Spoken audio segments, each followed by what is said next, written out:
Bonjour à tous, j'espère que vous allez bien. Des comics sur Dark Vador dans l'univers canon, il y en a des tas, et ça a commencé avec la série Dark Vador de 2015. C'est d'ailleurs ma série de comics préférée pour le moment. On peut également citer Dark Vador le Seigneur des Sith, qui raconte les débuts du Seigneur Sith, de la fin de la revanche des Sith, à 12 avant bataille du Yavin, quand il s'installe dans sa forteresse sur Mustafar. Mais il faut savoir qu'une nouvelle série de comics centrée sur Vador a débuté le 5 février aux États-Unis. Une série s'intéressant à ce dernier entre l'épisode 5, l'Empire contre-attaque, et l'épisode 6, le retour du Jedi.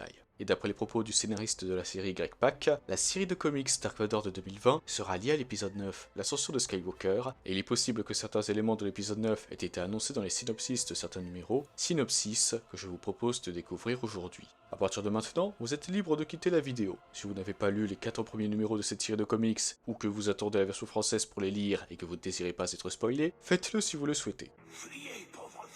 Sinon, pour les autres, nous allons débuter. La série de comics Dark Vador de 2020 est, comme son titre l'indique, centrée sur Vador et plus précisément sur Vador après les événements survenus dans l'Empire contre-attaque. Lors du premier arc, nous y suivons le Seigneur Sith qui cherche à faire payer toutes les personnes qui lui ont caché l'existence de son fils. En secret, il va ainsi se lancer dans un périple qui va le conduire de Tatooine à Naboo et même jusqu'à Polis Massa, comme on fait par le synopsis du 5e numéro de la série qui sortira le 16 septembre aux États-Unis. Après la fin de ce 5e numéro, un nouvel arc va débuter, un arc étant lié à l'épisode 9. Je vous propose tout d'abord de lire les synopsis des numéros 6 et 7, qui sortiront respectivement le 14 octobre et le 11 novembre aux États-Unis, et étant les premiers numéros de ce nouvel arc. Voici le synopsis du 6e numéro. La punition, ça commence fort. Vador n'a pas réussi à faire basculer son fils du côté obscur de la Force. Non, Luke était trop faible pour s'allier à son père, dans le but d'éliminer l'empereur Palpatine.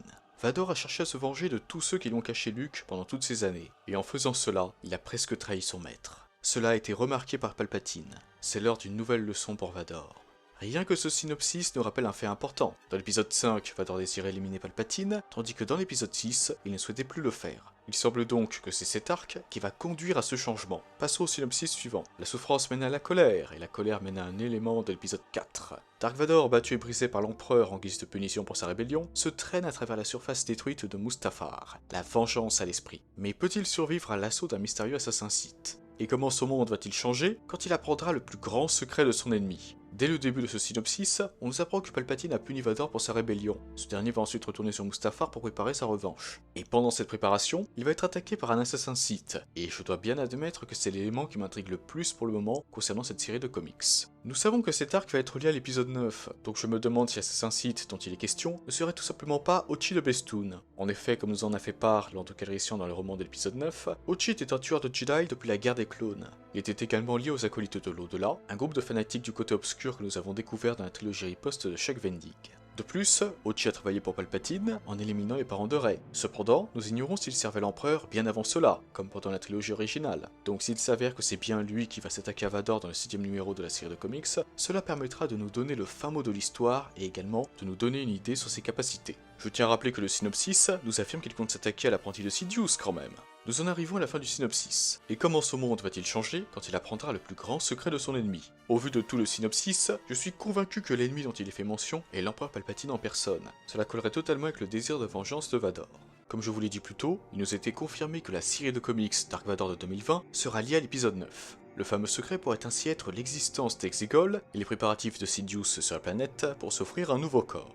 Dans le roman de l'épisode 9, il est expliqué que Palpatine avait anticipé la trahison de Vador, mais ne s'attendait pas à ce qu'elle ait lieu aussitôt, c'est-à-dire au cours de l'épisode 6. C'est d'ailleurs pour cela qu'il s'est retrouvé prisonnier d'un corps meurtri. Si c'est bien Ochi qui va s'attaquer à Vador dans le 7e numéro, ce ne serait pas surprenant que l'assassin soit capturé par le Seigneur Sith, qui l'obligerait alors à lui révéler tout ce qu'il sait, comme ce que cache l'empereur Palpatine par exemple. Cela pourrait ainsi conduire Vador à Exegol, à condition bien sûr qu'Ochi dispose d'un vaisseau lui permettant de s'y rendre, ce qui ne serait pas étonnant. Si ça se trouve, il avait déjà le Bestoon Legacy à cette époque. Comme nous avons pu le voir dans l'épisode 9, le droïde Dio avait de nombreuses informations sur Exegol dans sa mémoire, donc cela signifie qu'Ochi s'y est déjà rendu. Peut-être que Vador sera ensuite rejoint sur la planète orageuse par Palpatine, et qu'il apprendra dans ce numéro ou les suivants que son maître compte s'assurer de rester à la tête de l'Empire Galactique pour l'éternité. N'oubliez pas qu'il avait 88 ans dans le retour du Jedi.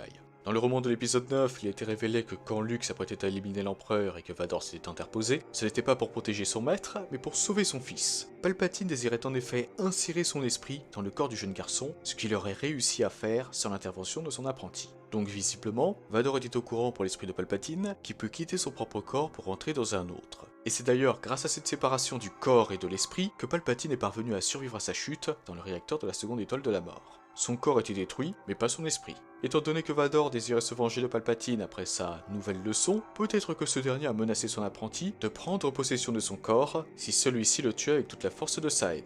L'histoire de l'arc pourrait par la suite nous conduire aux Orienteurs ou encore à l'œil du Marais étoilé, qui était le gardien de celui de Vador au début de l'épisode 9. Quoi qu'il en soit, je pense que la technique de Palpatine est responsable du changement de plan de Vador, c'est-à-dire une volonté d'éliminer l'Empereur dans l'épisode 5, mais une soumission quasi totale à son maître dans l'épisode 6. N'hésitez pas à me donner votre avis là-dessus. J'aimerais également savoir si les synopsis que je vous ai présentés aujourd'hui vous intriguent et vous ont donné envie de lire les futurs numéros de cette série de comics. Donc n'hésitez pas à m'en faire part en commentaire. Et si vous avez une idée sur l'élément de l'épisode 4 dont fait mention le synopsis du 7ème numéro, n'hésitez pas aussi à la partager. Sur ce, je vous souhaite une excellente journée ou une excellente soirée, que la force soit toujours avec vous, et moi je vous dis bye. Merci à toi d'avoir visionné cette vidéo. Si elle t'a plu, n'hésite pas à la liker et à la partager.